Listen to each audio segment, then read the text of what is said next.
Welcome back, Tipsy Tailgate Media. We are back with another episode, and we've got an exciting one in store. A lot of stuff that our valued Tipsy fans for the past 3 years now, actually, should be very, excited for. Some really cool stuff in the work, and we'll get right into that in a second here. But I'm Aiden, My name is Ben. and we are two 0-2 Patriot fans. Welcome to the Combined, show. we're a combined 0-4 on the last two Sundays, so that's not great. No, we're the season has been a slow start. Hey, I said last week we'll lose to Miami, but the season's not over. The season is far from over. We're maybe the best looking 0-2 team in the league right now, just because we keep them all close and they look good, but they don't The finish. thing, We the can't thing finish. the thing that I liked from the Miami game, the Philly game was disheartening for the fact that they played as well as they could. Yeah. Philly didn't play as well as they could, Mm-hmm. and we didn't win. We played near our peak that day. Given that it was week one, we played close to our peak, and they still lost. And Yeah. Philly was nowhere close to what we expect them to be. Yeah. Against Miami, I didn't think we played well at all. Yeah. I didn't think we played well at all, and we still almost won. So in a really weird sense, I'm more encouraged by the Miami game than I am the Philly game because we did not play well. The O-line, obviously, going to be much healthier for this Sunday and for hopefully sure. the rest of the season. And I think that's the biggest thing holding this team back. So I'm excited to see this Sunday.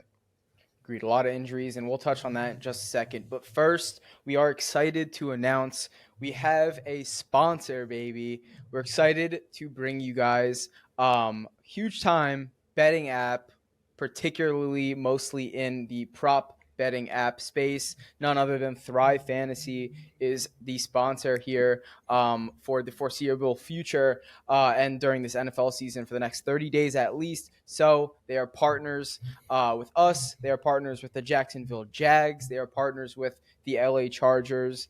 And like I said, most importantly, out of those three, Tipsy Tailgate Media now. Yeah. So go ahead, head to the link in our bio or thrivefantasy.com and use promo code TIPSY when you sign up. You're going to want to deposit at least $25 into your account. You want to make that deposit, and the lovely people over at Thrive are going to go ahead and match that deposit 100% up to $250. So that is a huge bonus. Thankfully, they got deal. you. Great deal. Great deal. I mean, if you're feeling dangerous, get 100 in there. Now you have $200. You play with it. It's $100 free money. Oh yeah. So we're excited for this. Great deal. Once you got your playing money, go ahead, head over to the player props, put a couple in there, enter a contest, NFL season, MLB season, whatever it is, place a bet, join a contest, win big.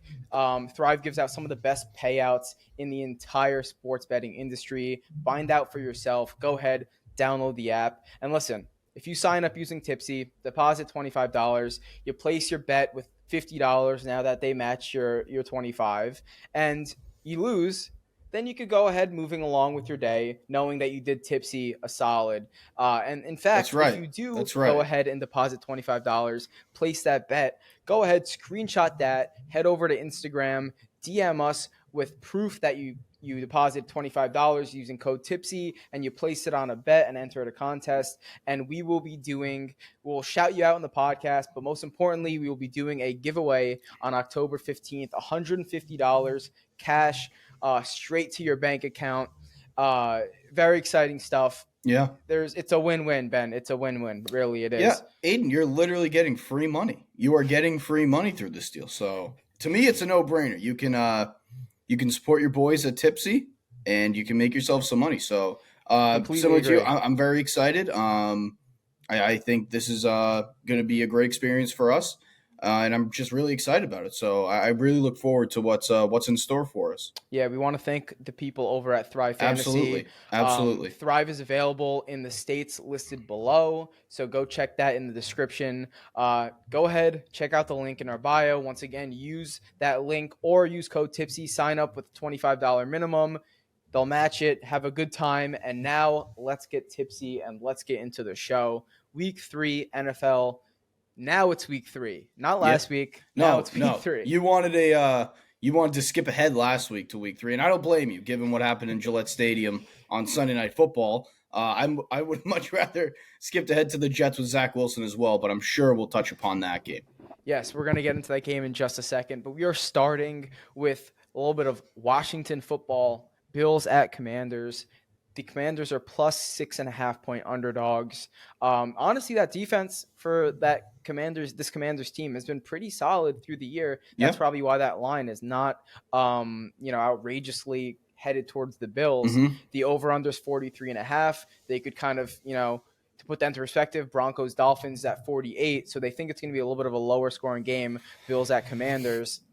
I mean, I guess they're banking on the Commanders defense, and the Commanders offense. Sam Howell hasn't looked bad, No. doing his thing, and No. there's playmakers on that side. Ben, who do you like in this game?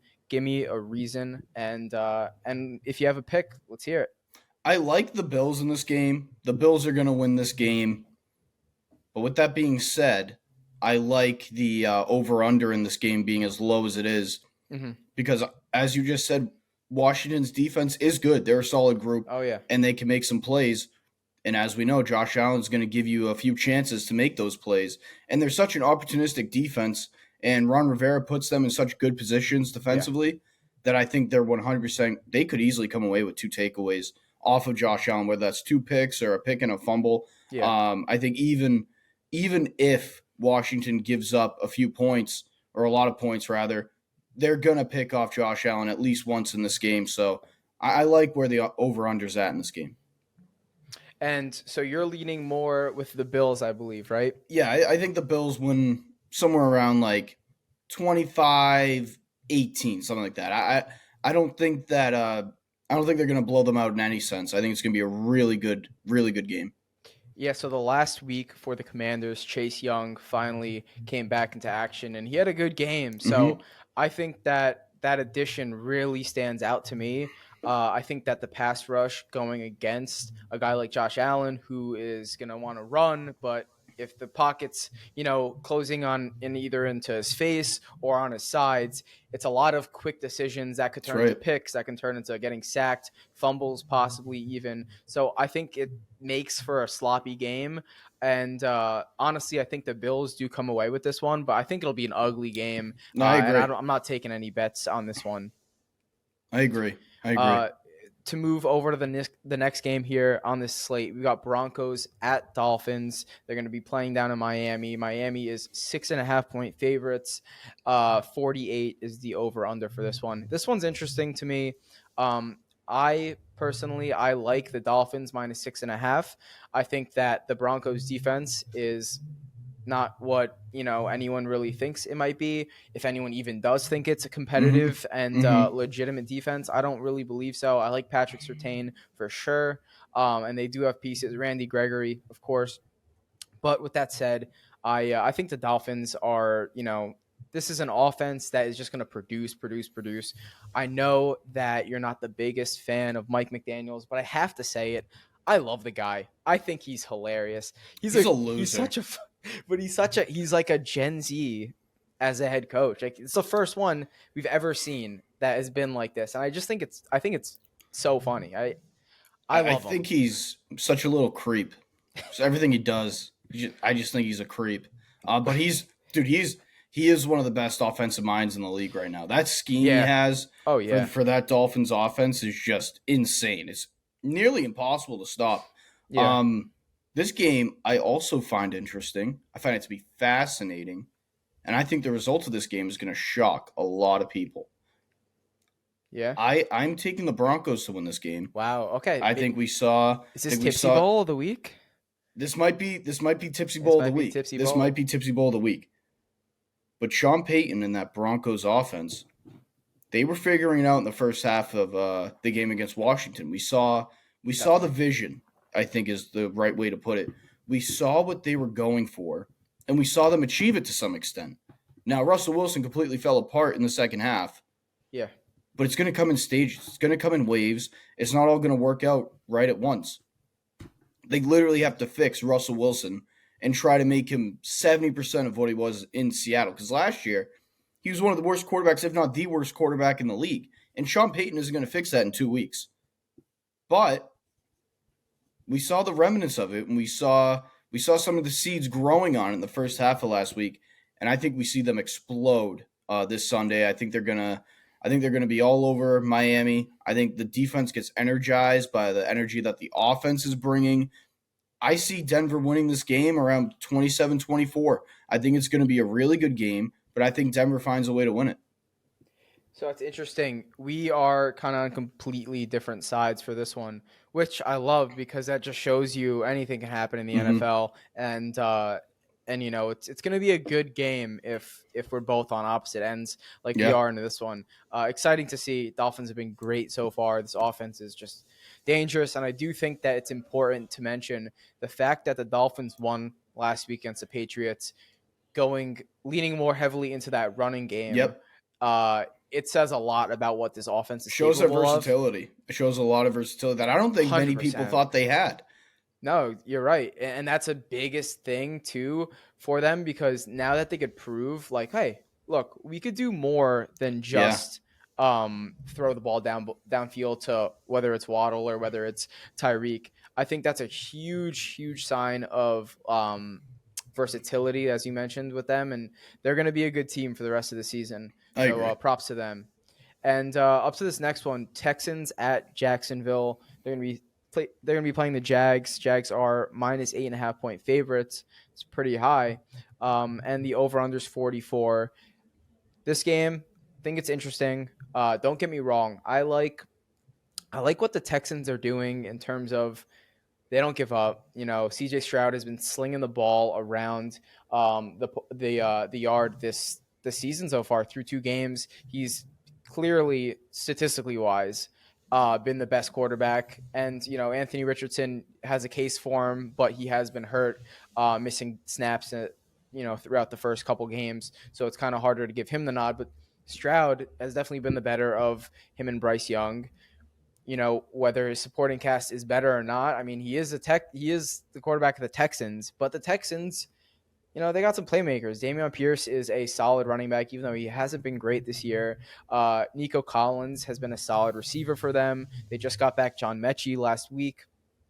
The defense has some playmakers. Will Anderson is going to be a beast. So, it's interesting to say that the Texans might be starting to figure stuff out, but it's possible. With that said, I like the Jags in this one. I do think 8.5 is interesting, and I might want to investigate that Texans plus 8.5 just because they like to keep games close. And like I said, they're a big team to come out and backdoor cover right at the end. But the bet that I will give you for this game that I am taking myself is over 44. I think that this game is going to be a shootout, a lot of scores, a lot of touchdowns, fun game to watch.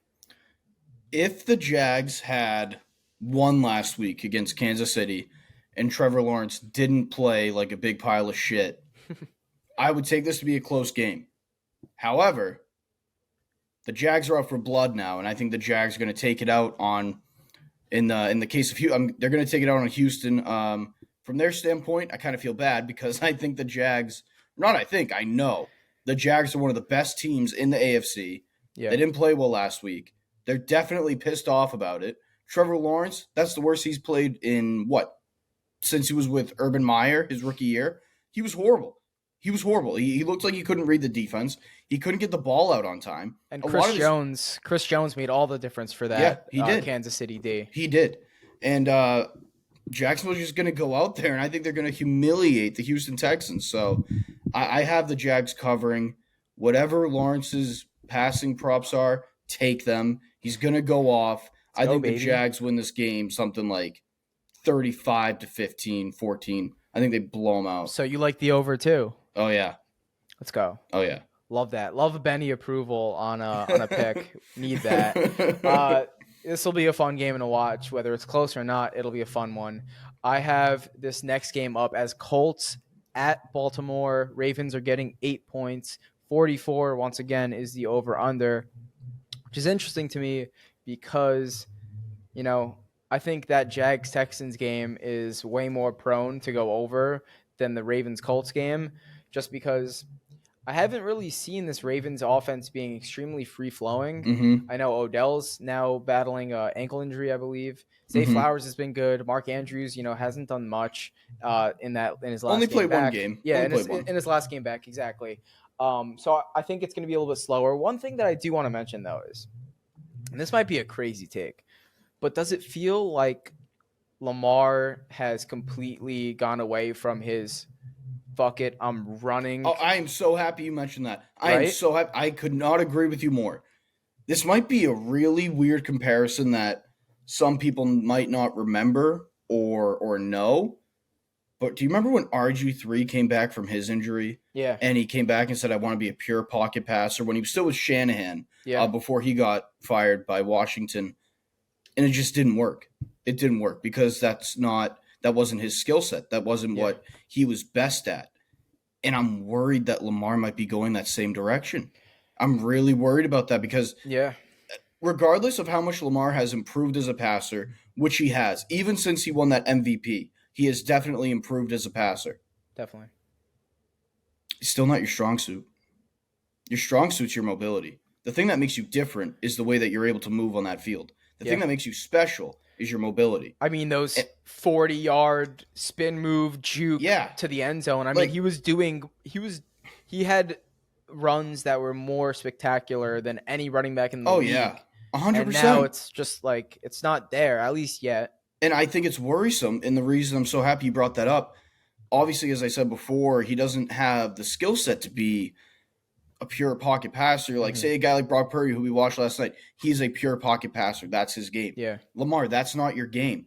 And I'm worried, is it Baltimore? Is it Baltimore that's trying to do this to keep him from getting hurt after that huge contract?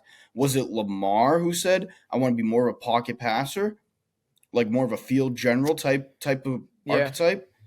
Or was it the two? Was it both of them who both went to each other and said, hey, Yeah. we don't know if this is sustainable. We want to go to more of this style of play, which, I mean, it's early, but it's not working. It's Yeah. not working for them. And it is a new offense there in Baltimore, and they do want to get this the best receiving core that he's Mhm.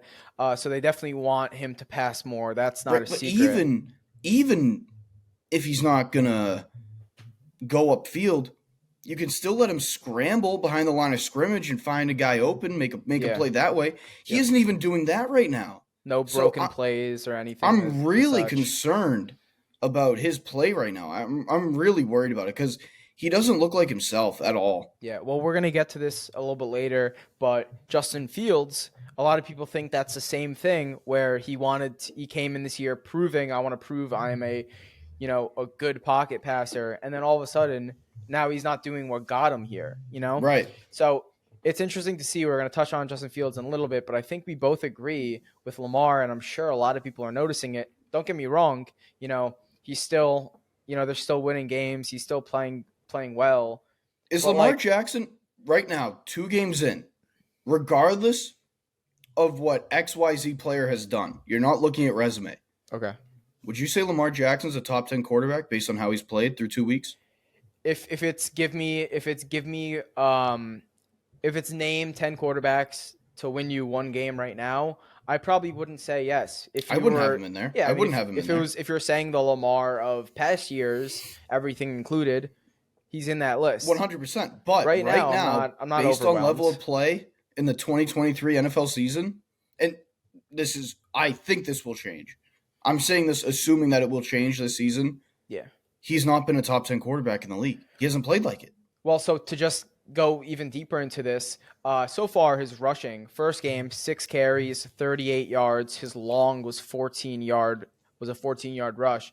Then on this last game against the Bengals, 12 carries, 54 yards. His long was 12. I think what we're seeing is, what he takes the ball double the amount of times as he did in the first game in that second game, but his average yard per carry is 4.5 yards. Yep. So there's obviously something there where he's not getting those boom runs, 14, 12 yards. It's only 2 games in, don't get me wrong. Listen, he hasn't been bad as a passer. 77 completion percentage, first game 72, almost 73. He's had some good balls. He's been solid. His QB rating was around 112 last week. But when you look at Lamar, you're looking at him for that running ability, and he's Right. not giving you that running ability. What separates him from any other quarterback in this league? Nothing. Nothing. His throwing ability or passing ability rather, it's good. It's not great, it's Yeah, good. It could get to the point where it's great eventually, but right now it's not great. So you really have to, as we said before, dip into what made you special.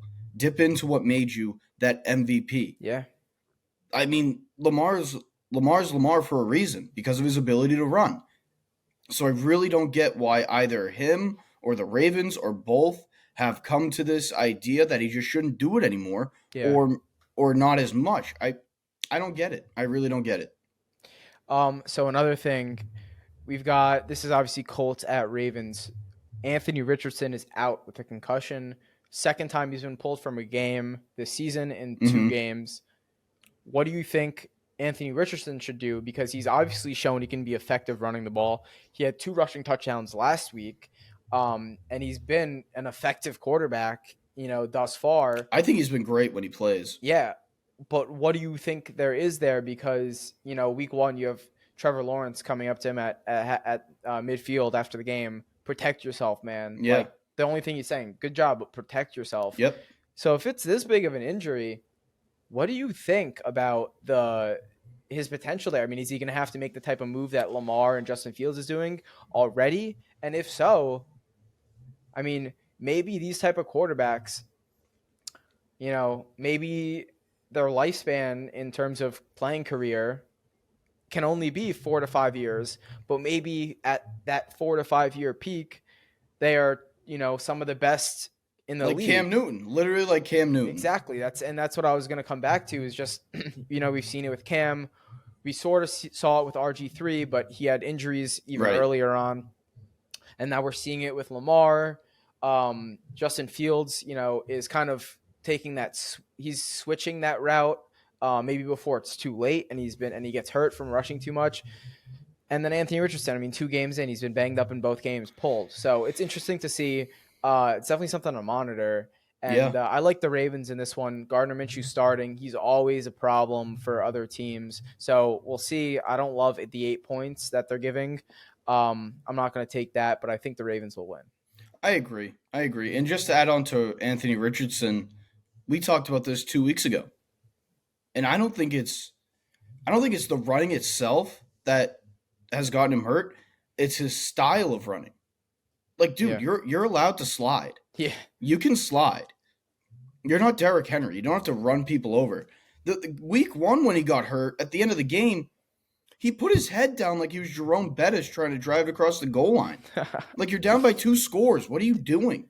So I don't think it's running the ball itself. I think it's what he's doing when he's running it, if that makes sense. I completely agree. And it's something to monitor for all these teams because you make that investment, you make that draft pick in a quarterback that can who run. So far has showed promise. He showed promise in the first 2 games. So, yeah, I'm very concerned. I'm very concerned. Okay, next we've got Falcons at Detroit. The lines are 3-point favorites. It's 46.5 is the line. How do we feel about this game, Penn? Good game, I think. I think it's a good matchup. It's 2 up-and-coming teams. Yeah, I think it's a good game. I'm going to take Detroit. They're definitely going to carry some of the momentum. That was an impressive comeback by Detroit last week, even though they didn't win. That's a game that a few years ago, when Stafford was there or even Goff early in his tenure, if they threw that pick 6 at the end of the game, they would have just folded right away and quit. It would have been over. Yeah. They wouldn't have been able to come back. Yeah. But the fortitude and the guts and the grit that they showed in being able to, like, all right, fuck, like, we just threw a pick 6. Realistically, that should end the game. And then they come back and fight afterwards. That, to me, that was more telling than them beating the Chiefs. I know some people think that's crazy, but I really don't care. I know that what I'm saying is correct, so I really don't give a fuck. And, and there was a Chiefs team without Kelsey and Chris Jones as well. Yeah. I agree with that 100%. Obviously, that plays a factor into why I would say that. But Detroit, man, they got the balls. And this year, obviously they had it last year as well. But this year, they're matching their heart and their grit and their hard work. They added some skill players. I think Campbell's improved as a coach. And I think Jared Goff is borderline great quarterback right now. He's played so well. He's, I believe, I could be off. I think he's 20 passes, 20 completions away from the most completions without an interception Yeah. like streak, right? Yeah, got ruined this week. Yep. Behind Tom and Aaron. Yeah. Behind Tom Brady and Aaron Rodgers. That's good for him. That's a pretty good class to be involved with. So and he's one of those guys you just love to root for. I mean, he's been nothing but class his whole career. When he was on the Rams too, I understand he wasn't the reason that they were winning. The reason that they were winning was that they had Todd Gurley, Sean McVay calling the plays, and then Aaron Donald on the defense. That's why they were winning. But to act like he was really holding them back, I always thought that was a bit of a stretch. Maybe he wasn't the reason you were in the Super Bowl, but is he the reason you lost the Super Bowl? No, the reason you lost the Super Bowl is because Bill Belichick outcoached Sean McVay. Sean McVay said that himself after the game. It really wasn't Jared Goff's fault.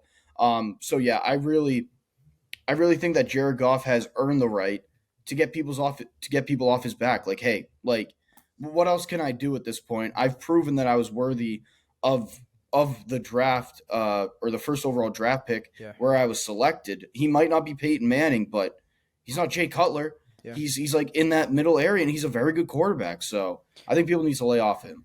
Agreed. Completely agree. And then on this game, I think the Lions win. I think they take care of business. I think it's a close game. Obviously, the Lions are now without T.J. Gardner-Johnson, their safety, big addition in the offseason. I believe he played with a torn pec last week. You know, he had that whole thing where he was rallying up everyone wear ski masks to like the shiesty mask to the game, and it was like this huge thing, and he was, you know, getting involved with the fans his first year there, obviously, and it's sad to see him go down with an injury. That's a chance I believe he could return in playoff play, coming back from that torn pec, but we'll see.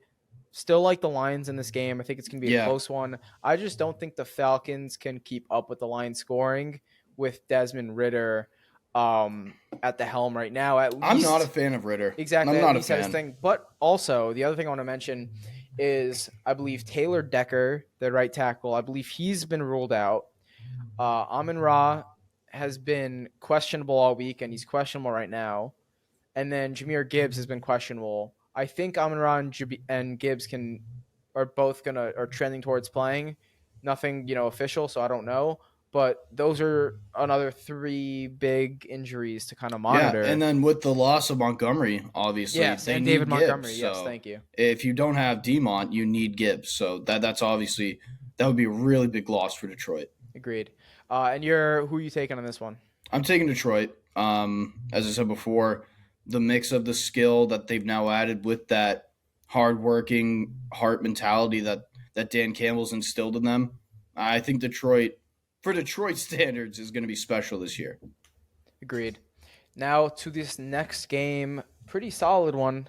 Kind of the battle of 2 teams that have, pretty decent expectations.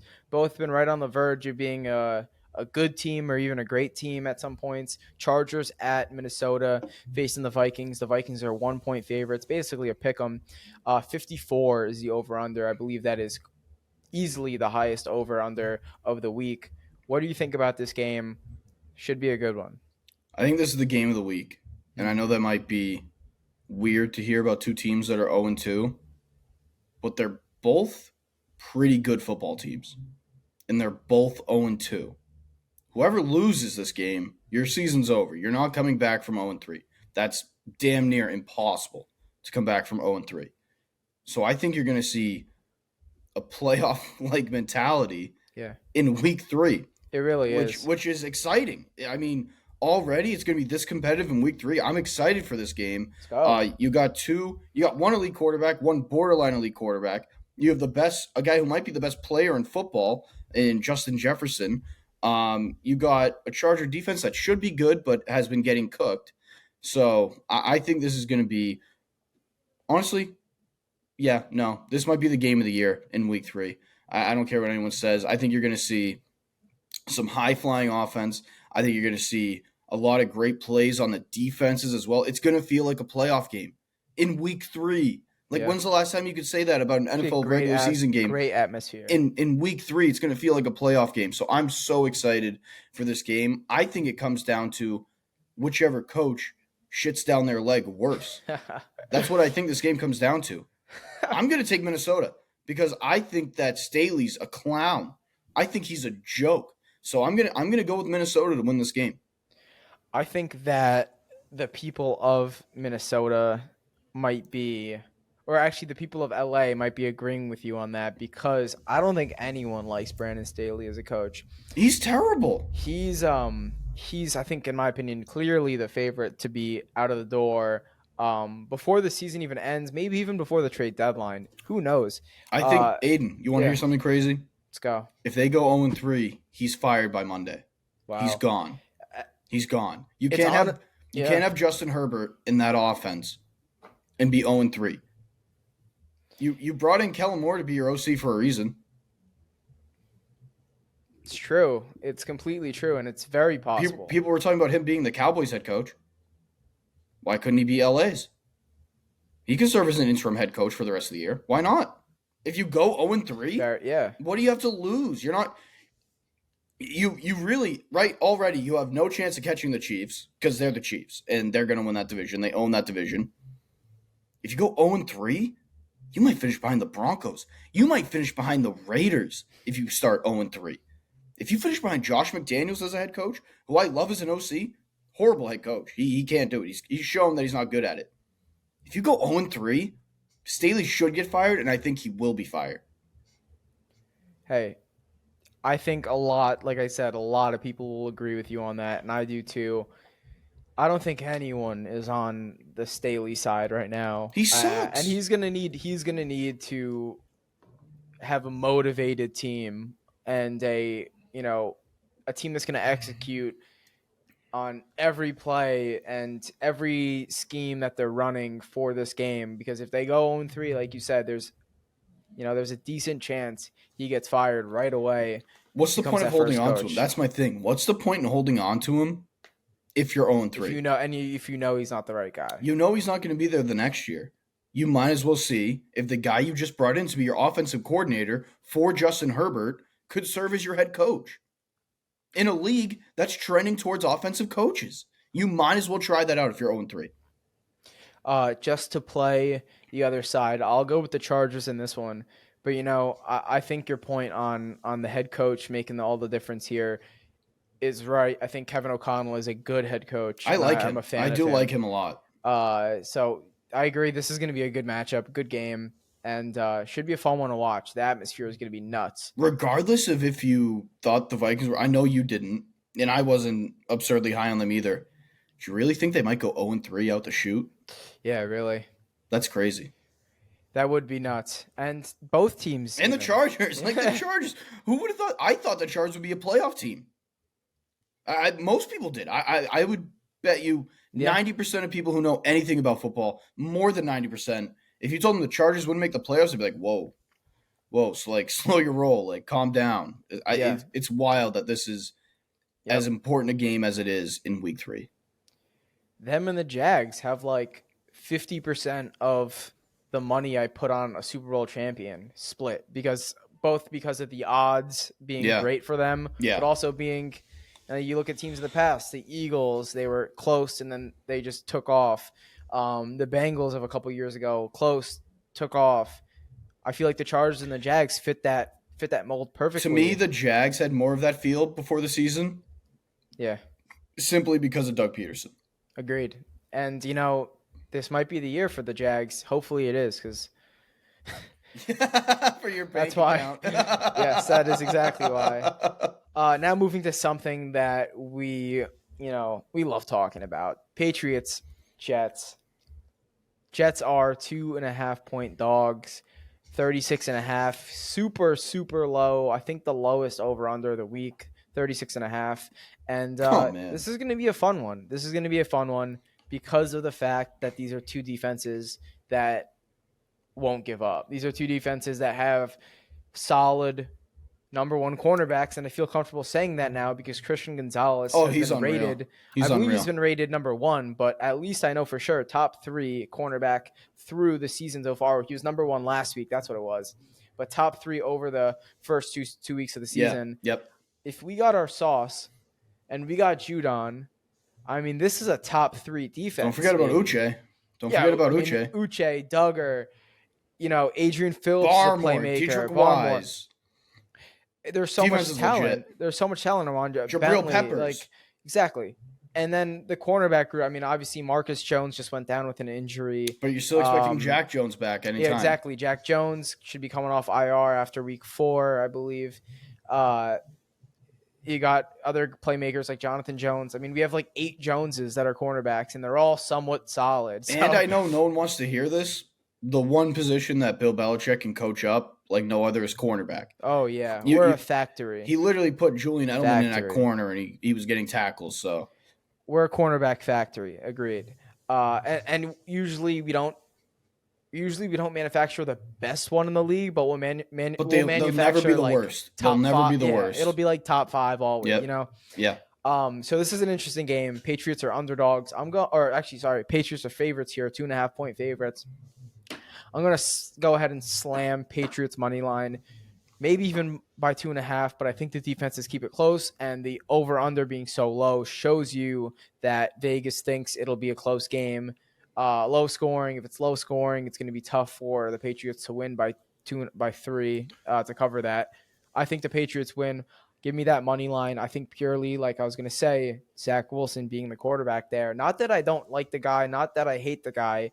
I think he's a better backup than people think. When you name backup quarterbacks, I mean, God, the fucking Patriots can't even keep one backup quarterback on the roster for more than a day without cutting him and sending him to the practice squad. Yeah. Well, so that's only because they're so confident in their starter, Aiden. You're allowed that maneuverability when you have such a good starter.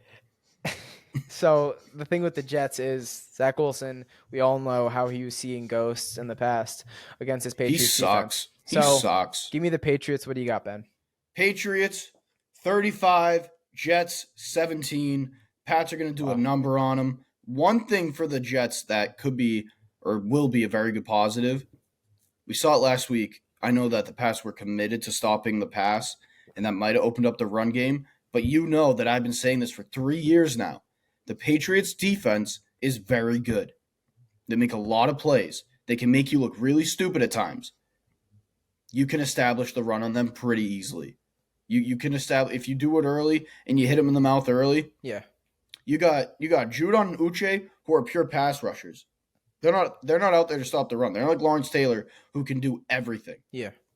And Barmore, I mean, I like him. His games, he sways. He has a great game, and then not a very good one. So I think obviously Barmore getting away from it a little bit needs to establish more consistency. But they let up a lot of big runs, and if Breece Hall or Dalvin Cook can break out a big run and turn the momentum in this game, that would be bad news for the Pats. But I got the Pats winning. I have them manhandling the Jets, as I said before, 35-17. I will be in attendance. I will be there at MetLife, which will be a great experience. Send videos. Every time I've been to a Pats game with Mac Jones at quarterback, he's always played phenomenal. He's always played great. So I expect that trend to continue. I know it's going to rain a little bit, but one thing to look out for, Hunter Henry receiving touchdown. I think he stays hot. I'm a big prop bet guy, as I stated before. And Hunter Henry, this guy's playing like a top 5 tight end in the league right now. Yeah. And he's phenomenal. You know what I think you should do? I think you should go and head over to Thrive Fantasy and bet place a Hunter Henry touchdown. Hunter Henry touchdown, Hunter Henry receptions, Hunter Henry yards, whatever it is. Hunter Henry yards. MVP maybe a future on Hunter Henry MVP. You go ahead and go ham on the Hunter Henry bets, but exactly like I was going to say, if you're in New York, Massachusetts, wherever it's available, go ahead and get in on some of this action by downloading Thrive Fantasy. Use the link below, as I mentioned before, or code Tipsy. Place a $25 bet. Direct message us on Instagram at Tipsy Tailgate Media with proof of your use of our code and $25 deposit. And finally, the bet. You give us proof of that, you'll be entered into a $150 giveaway on October 15th. Listen, you might as well try it. If you don't like the app, you don't have to touch it again. But That's if you right. like the app, and we think you will because we enjoy it ourselves, Oh, we are almost certain that you will. and Benny's over here placing Hunter Henry bets left and right on it, and he loves the place. Oh yeah. He loves the app. So you go out there, you try it. It's $25. Life's not about money. Life's about excitement and That's right. the experience. So Hey, why what a not take the beautiful message. experience? Life isn't about the money. It's about the happiness. It's about the happiness. And the little moments. It's And about the little moments. The little moments and the happiness that we're going to be feeling after we go out there and destroy this Jets team. Now, Especially, all joking aside, what do we got? They're going to dismantle the Jets. I like they're going to. Do you remember when they were What is it? Is it a 14 or 13 game win streak against the Jets? About to be 14, I believe. It's about to be 14. About to be 14. They already penciled it in. No, like I really think that they're gonna fucking kill them. I really do. I haven't been this confident about a Pats game in over a year. Because even when we played the Jets last year, our offense was so bad and the play calling was so bad that I was nervous. Yeah. So I'm really confident about this weekend. I think Mac's gonna have a great game. I love that Judon held a players-only meeting after the loss to Miami. I thought that was great. Yeah. Great leadership on his end.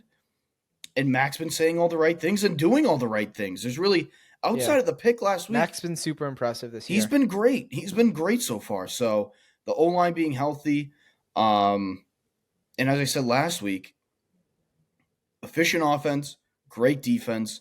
That's a Bill Belichick team. Even the special teams last week was great. That blocked field goal was phenomenal. Yeah. And what a play design. That was unreal. And I'm not sure. Did you see the full video analysis of it? Which I'm forgetting who did it. Somebody did it on Twitter. And it's great because it's Pat McAfee. That's what it was. Pat McAfee went out there and he broke it down because I don't think I didn't even and I knew the facts. I had no idea that this could have been the reason why until I saw him speak about it. And, he's a special teams guy, punter in the past, so he knows the experience. One of the best special teams players ever, Pat McAfee. Yeah, and exactly. And so he explained, this is great. He explained that the Patriots special teamer, Schuler, is how you say it? Schuler, I believe. Schuler was lined up obviously at the end, did almost on motion, ran in. It's like a Tyreek Hill motion type of play. Yeah, like a motion straight into blocking it. Nobody saw him. Nobody picked him up in a pass or in a punt, kick block at least, a special teams block. Nobody touched him. He went straight in, blocked it. Great play. And people have been kind of confused. Like the big question is if you're a football fan and you understand the game, it's how does he know when to start his run? Because he doesn't know when he's going to snap the ball. And the breakdown that McAfee did was phenomenal because he said, think about it, the kick holder for the Dolphins is Patriots, 4 or 5 year, maybe even 3 year former punter Jake Bailey. And he's there getting ready to take the hold. To hold the snap. Take the snap, let the kick go off. And the important part about that is Belichick knows his former players like anyone else. He knows his players like anyone else, especially as a special teamer and a special team guy. He loves, loves the nuance of special teams. He loves 100%. What happened was Jake Bailey has this kind of give, or in baseball, it's like he has a sign, almost like something like a give that a sign could be taken from when a pitcher does this every time he throws a curveball, whatever it is. Jake Bailey has that, where he does this little tuck of his neck right before he asks for the snap and gets it. So the second Schuler saw the tuck of the neck, boom, he sent him and he blocked it. Once they saw that tell, Bill Belichick was all over that in practice. And it's cool that he brought it out now because I'm sure there was going to be other big moments against the Dolphins. But if you have something like that, you go for it, and it worked. He did the tell exactly how they thought it was. Jake Bailey takes a snap. Schuler blocks it.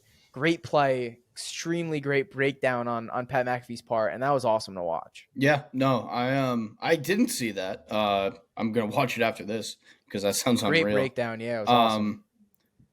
But now that you touched upon Bill, I think we should bring him up. Let's do it. What the hell? What the hell, man?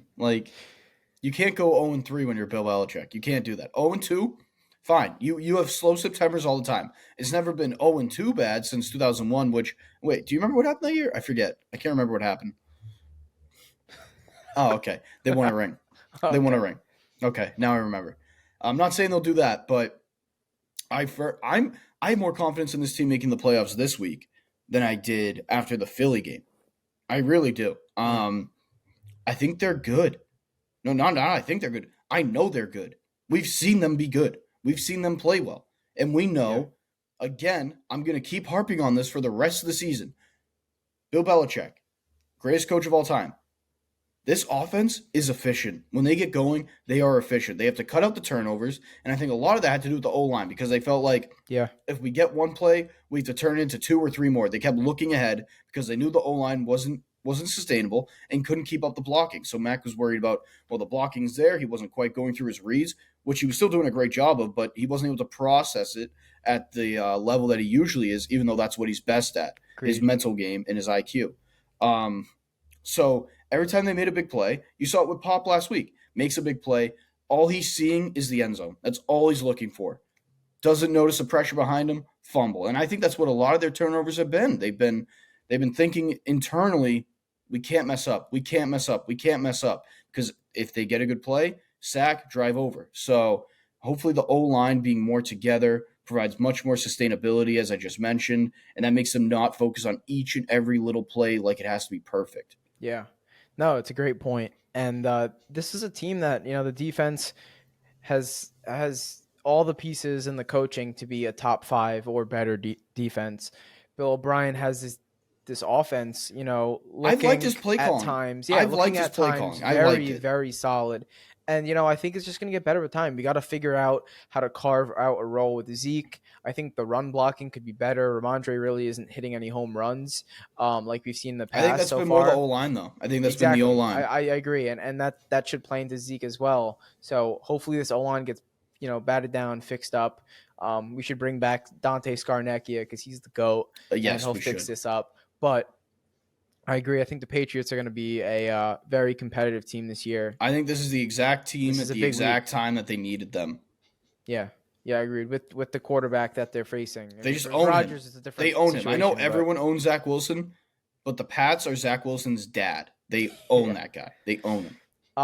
Now to the next game on the slate. We've got the Titans at Cleveland going against the Browns. Browns are 3.5-point favorites. 39.5 is the over under. Browns obviously just lost Nick Chubb to a really bad injury, out for the season.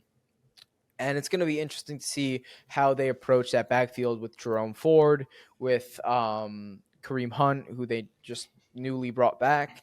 And, it's going to be interesting to see, to be That was a honest. really interesting move, the Kareem Hunt one. Yeah, That was really to be interesting. honest, I did not think they were going to go that route just because you you blatantly you blatantly gave out an idea that you were going to shop him last year. Right. You didn't shop him, you kept him, and then you cut him or his contract Right. expired, he hit free agency, and then Right. nobody really showed him interest.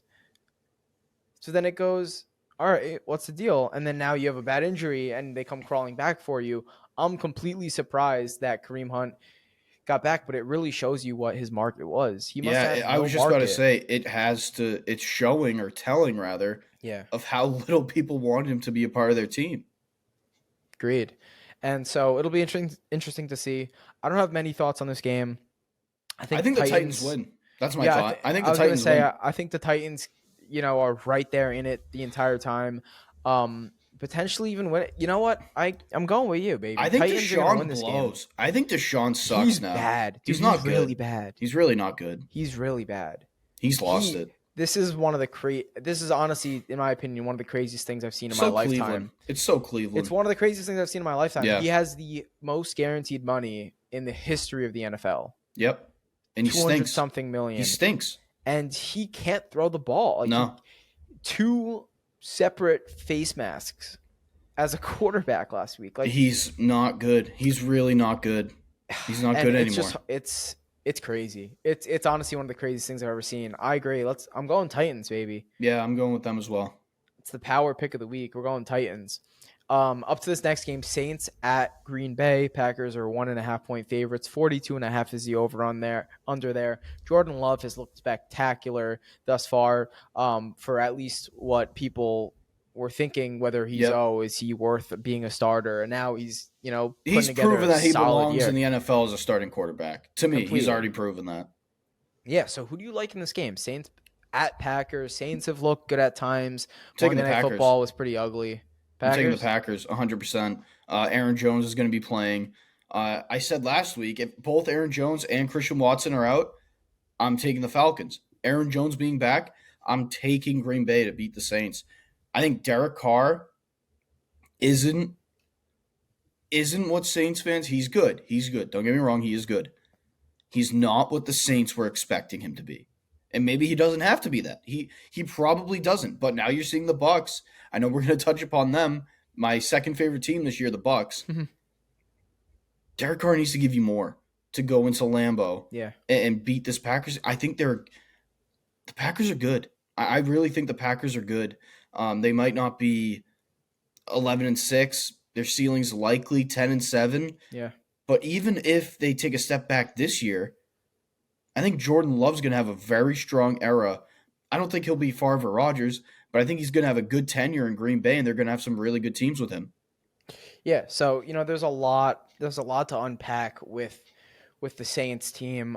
In my opinion, I honestly think that I'm not a fan of. I mean, at least right now, Kamara's coming back. Jamal Williams has done nothing for them, and now he's hurt with a hamstring. So that looks like it's a disastrous signing, following his great year in Detroit. And I could have told you that right away. That is a classic outlier, great year, perfect situation, gets overpaid, goes to a team and does nothing. Right. Absolutely nothing. Right. We've seen a million times before. For sure. And it's obvious that's what's happening here, at least thus far. But I don't really like what the weapons he's dealing with. I love Olave. Michael Thomas has been great. Well, that's the other. Michael Thomas he's a guy that I'm just not so thrilled in terms of what he'll do for me on the field at this point of his career. I just think, I don't know. I like him as a red zone, go get me a touchdown, go get me, whether it's a slant, a fade, a quick out route. I like him for red zone use. I don't love him, in the middle of the field. I don't love him I definitely don't love him on deep balls. I know he had that great catch. He's not a deep ball guy. Even in his prime, he wasn't the deep ball guy. Yeah, exactly. And Olave is a beast, and I love Olave. Yep. But I think, you're one injury away from, all right, what do we got here? Rashid Shaheed is a burner, and he is he's got some serious talent and potential to be good on this team. But it just, I get the feel that, and maybe I'm overreacting because this is just a running back disaster room right now, and Kamara hopefully comes back and that fixes something. But I'm not really loving how this offense has been going. I get it; it's early with a new quarterback on the new team, so we'll see. But I had a lot of hopes for the Saints team with Derek Carr in there now as an offense. I think Derek Carr's good. I don't think he's the difference maker that they needed him to be. I don't think he's that guy. I think You're not that guy, pal. He's hovering around 15 or 16 for best quarterbacks in the league. He's not that guy. You don't look at Derek Carr and say special. You don't. And I know that there are good quarterbacks where that's the case, like Kirk Cousins. I think Kirk Cousins is far better than Derek Carr. But is there anything that you look at Kirk Cousins and say, wow, that's special? No. He's just good. Yeah. He's just good, and he makes plays. But Derek Carr, I don't know. He's not going to take you from – he could take you from fringe playoff team to playoff team, but he's not the kind of guy that takes you from bad team to very good team. He's not that much of a game changer in that aspect. I agree. What do you see this over-under being? Would you like it? It's right now it's 42.5. Do you like it going over or do you like it going under? I'm curious. I would. It's interesting because I've got an idea on it. I'm gonna take the over. Okay. But not by much. I know that's a bit of a cop-out answer, but I think it's just barely over. Yeah, I think this game goes under. It's not. I just kind of thought of this pick in my head. I'm not confident on it, but I think it goes under purely because the Saints defense has been very good so far and limiting points.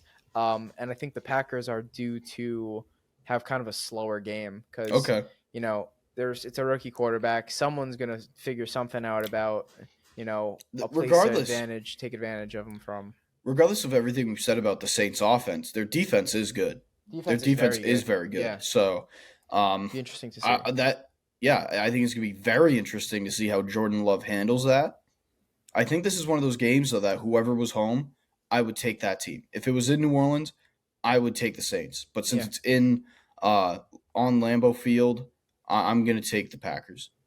Panthers at Seahawks. Seahawks are 5.5 point favorites. 42.5 is the line. And the Panthers are starting Andy Dalton with Bryce Young out with an injury. Mm-hmm. I'm going Seahawks. I'm going Yep. Seahawks minus 5.5. Yeah. Do you feel the same way on that? Oh yeah. This is the kind of game that if you're the Seahawks and you're trying to move forward from the progress that you made last year, You and need Geno it. Smith especially, You need it. Yeah. you have to blow them out. It's not even just win. You have to win by at least 2 scores. It has to be a firm victory that you're like, yeah, we just went in there and we kicked their ass and then we left. It has to be that kind of win.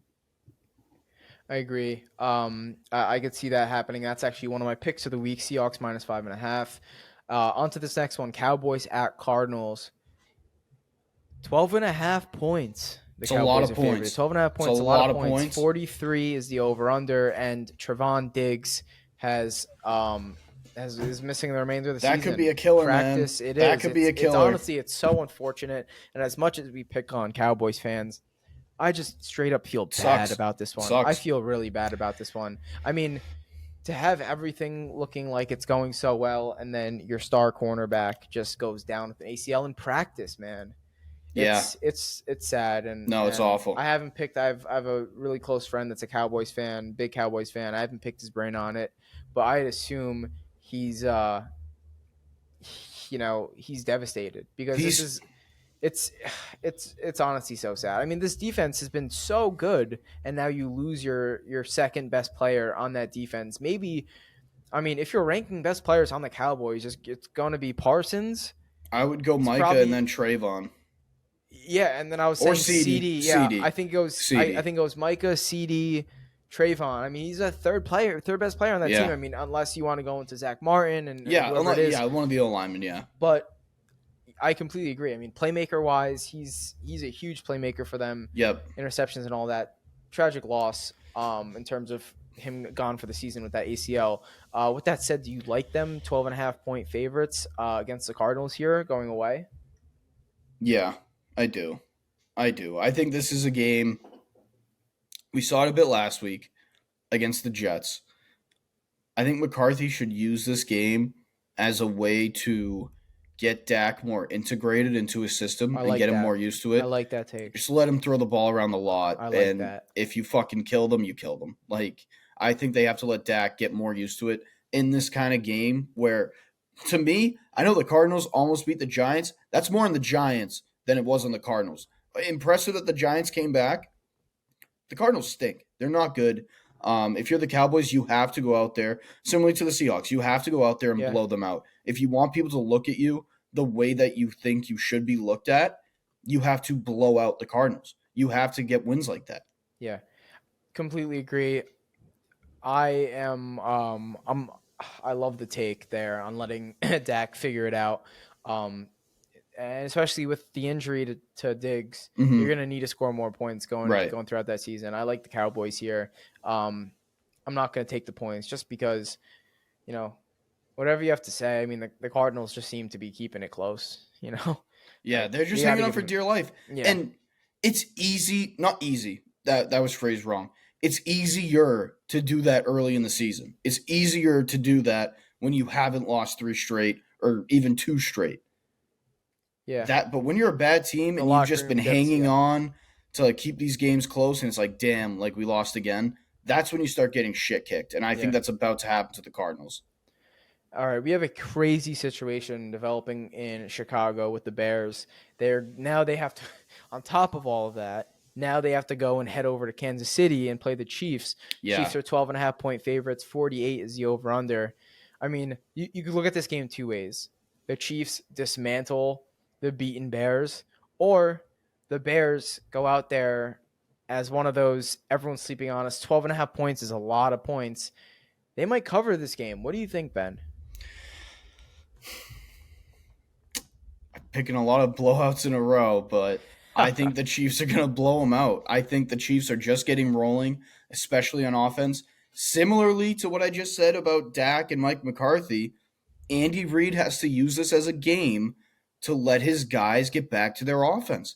The receivers clearly still need some more work. They weren't great last week. They were better, but they weren't great. Travis Kelce was on a limited snap count, from what I could tell. I believe he was. Try to get out to an early lead, maybe rest some guys after that. But I think this is similar to the Cowboys for different reasons. That a lot of injuries plays into the Chiefs. You've got to let these guys develop some more chemistry. And it sounds weird saying about a team that just won the Super Bowl. But hey, it's not the same team. They've lost some pieces. They're promoting other pieces. So yeah. I think Andy Reid does a good job of this, of letting guys build their chemistry in games. So I think it's going to be an important one for that. I think the Bears have no shot of winning this game. I think the Chiefs are the best defense they're playing so far. I think this is going to be the best defense that they played so far. I think the Chiefs defense is wildly underrated to a certain degree. And right now, I'd say the defense is the strength of the team. Yeah.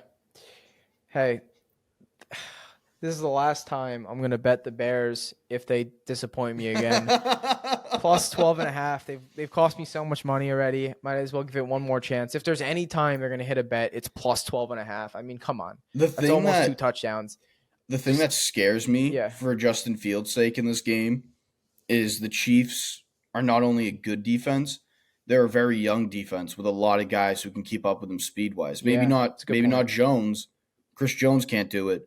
But you're going to have 2 or 3 guys spying him throughout the game, and they're all second, third-year guys who can just buzz around the field. So I think the Bears are screwed.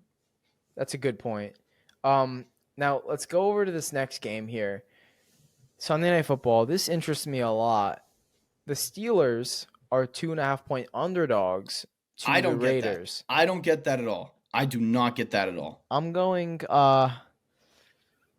let me just double check that. I mean, I have to. Yeah, they're 2.5-point underdogs. It has to be wrong. That's no Vegas. I just double checked. That's some home cooking by Vegas for the Raiders. I don't even know what to tell you. I really don't even know what to tell you. It's crazy. It is. I don't even know what to make of it, to be honest. I'm gonna ride with it though. Give me the Steelers here. This is the easiest bet this week. Give me Steelers money line. And on top of the Steelers money line, I might even reverse it. I might take Steelers minus 2.5. No, yeah. Take both. Why not make money on both? Don't limit yourself. The Steelers are a good team. They're a good team. You showed it last week. TJ Watt. I know that he gets credit. I think he deserves more credit. I think he's better than Nick Bosa. Yeah, go ahead and. I think he's better than Nick Bosa. I think he's disgusting. I mean, he just broke the record for already. I think he's close to Micah. I think he's close. Oh, I would take Micah, but I think they're close. I agree. I think it's Micah and TJ Watt, and then a smidge under is Nick Bosa. But with that said, Nick Bosa is recovering from whether it's a holdout, he's getting back into shape, past injury. He's getting back into shape. Those 3 are just dogs. TJ Watt, to me, Nick Bosa isn't this category. Micah Parsons and TJ Watt are guys on defense that could win an MVP. They mean that much to their teams. They're that productive. They're that good at leaders. And they're just that valuable. And you have to be that valuable in order to get MVP votes. His brother saw it, JJ. He was getting MVP votes. In my opinion, he got screwed out of an MVP in 2014 when Rodgers won it. So, yeah, I think TJ Watt is, if not already there, approaching special, all-time player at a very quick rate. Going to Monday Night Football. Once again, I don't know why they're doing this. You know why they're doing this, Ben? The 2 Monday Night Football games. So weird. What are we doing And here? then I last week hated they, it. they didn't even have Peyton and Eli on last week. You Well, had two games. You had two cracks at it. And you missed. I 0 mean, for 2. I think the worst part about it was just both games were bad. Both games were just going on at the same time, and it was just The ugly. Saints and Carolina won. I only got to Yeah, watch like that half was of it. That was a snooze fest. Yeah, That was absolutely. awful. Um, Awful. How but is that not a Sunday at 1:00 game? yeah, that's They should have it beats me. I don't they even should know have what they're blacked that game thinking. out on Red Zone. Not even Red Zone should have played that game. It was an That awful game. that was an all-time like. Why am I watching this? That's what moment. Thursday night football is usually like. It's like, it's football. I'll watch it. I'm in the middle of the week. Might as well find some enjoyment. Pathetic. But Pathetic game. heading to this Monday night slate, we got the Eagles at the Bucks and the Rams at the Bengals. I think it's gonna be a good game. Don't get me wrong. I like I like what the Both Bucks are games doing. interest me. Both Yeah, games I like interest what me. the Bucks are doing. I'm going with the Eagles though. You know me, riding the Eagles. I only think they're going to get stronger and stronger, even though they're facing injuries. Avonte Maddox, we're big proponents of them going ahead and trying to go get a Buda Baker or something. That would be great for their defense and really solidify what they've got going on there. I'm going Eagles. Give me the Eagles there. And then for the Rams Bengals game, listen, I'm going Rams +3. Okay. I might even go into Rams money line territory because Wow. I don't think Joe Burrow is going to play. I don't think he's going to play. I just saw a report before where Jamar Chase asked if Joe Burrow is 100% going to play this week on Monday, and he goes, I doubt it. Jesus. So I don't know if he's saying I didn't doubt know that he plays or if he doubts 100%. Whatever it is, I think the injury there might take him out this game. And if that's the case, the Rams have been very impressive. I can't even lie anymore. They've been much better than I thought. They've been much better than I thought. I thought the Rams were done. I thought Matt Stafford in particular was done. Could not have been more wrong about that. He's been phenomenal. But I think that Eagles-Bucks, I think we should change that to the Tipsy Bowl of the week. I think that's the game. Eagles-Bucks? I think Eagles-Bucks. Aiden's Weagles versus Benny's Bucks. I think that's what we roll with. Bucks. So I'm going to take the Bucks. Benny's Bucks. That's great. Me and the Bucks are going to shake and bake our way through. Die Eagles die. I'm going to shake and bake with Baker. I got the Buccaneers winning 27-17. I think it's a dominant win.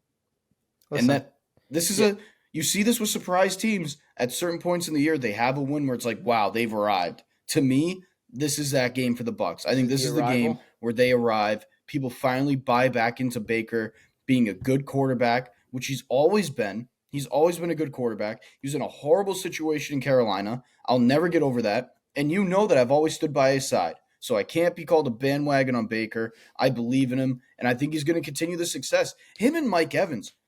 Have you ever seen a new quarterback and receiver play together and already have this kind of chemistry? Yeah, and I think it's incredible. I think it also adds to Mike Evans. I mean, man, he's a Hall of Famer. Oh my God, he's so good. He is so good. But yes, continue. Yeah, no, you kind of took the words out of my mouth. Mike Evans is special. He is so special. And this Bucks defense is nasty.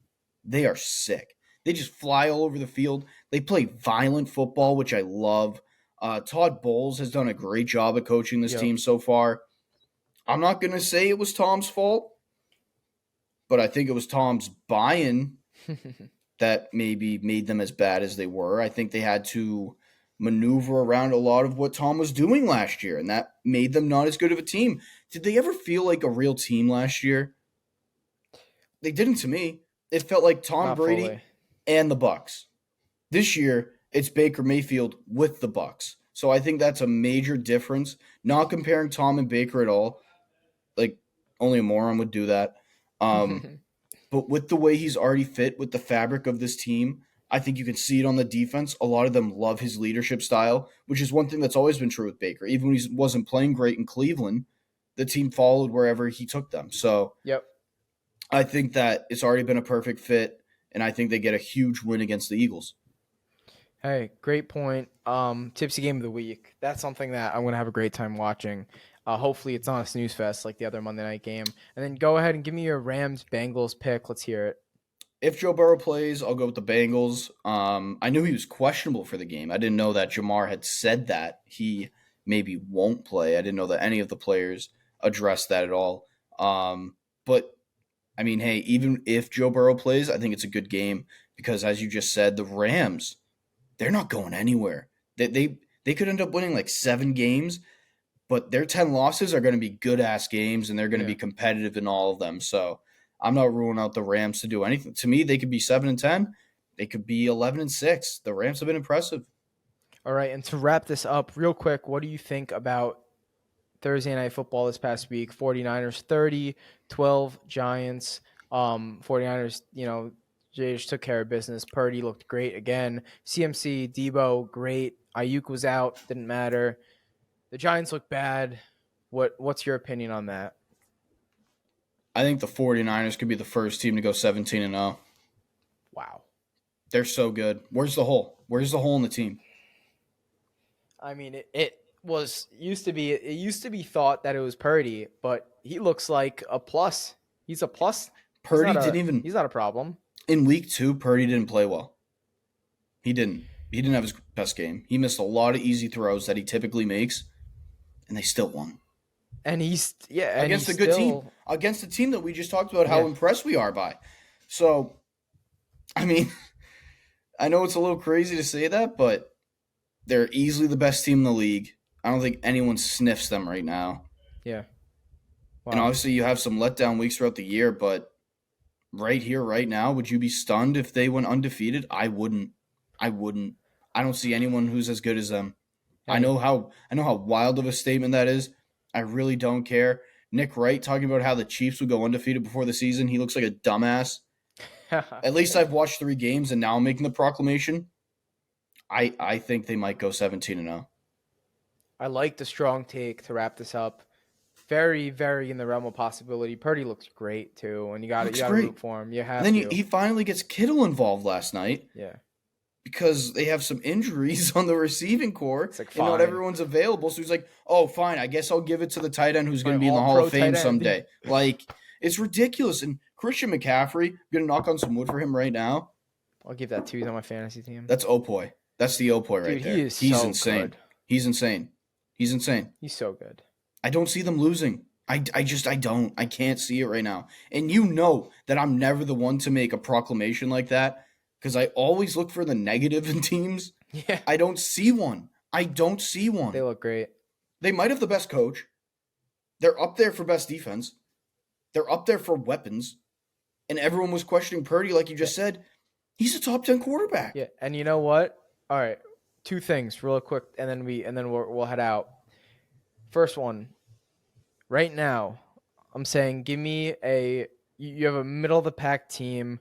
You're looking at a roster of what's a good example? You're looking at the Chicago Bears roster. I say you have 1 game. Give me a quarterback: Brock Purdy or Lamar Jackson. Who are you taking? Right now? Yep. They're taking over the Bears offense for 1 game. You need to win. Who do you take? Take Brock Purdy. Right now, I take Brock Purdy. I thought you were going to say that. And, right now, Purdy looks real good, man. Purdy looks real good. I might have to agree on that. I know a lot of people's response to that might be, oh, the weapons. Okay. I don't care. He gets the ball there. I mean, he delivers the ball. Lamar's got just as good of a tight end, maybe even. A better tight end. In Andrews. Then you look at the other side where there's Odell. Obviously not the same Odell, but there's Odell. There's Zay Flowers. Aguilar is there, I believe, right? He caught a touchdown. You've got guys like Devin Duvernay as well. Obviously, the running backs situation is not great, but you also have great coaching there as well. And I don't know. It's a tough decision, but it's just something that I wanted to throw out. No, as a possibility.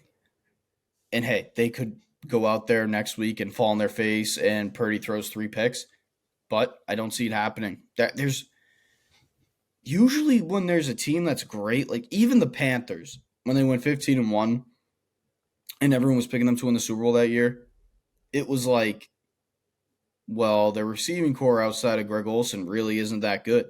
And their only running game, realistically, is Cam Newton. Like, he's the only elite guy that you're afraid of running the ball. And there's just no hole in this team.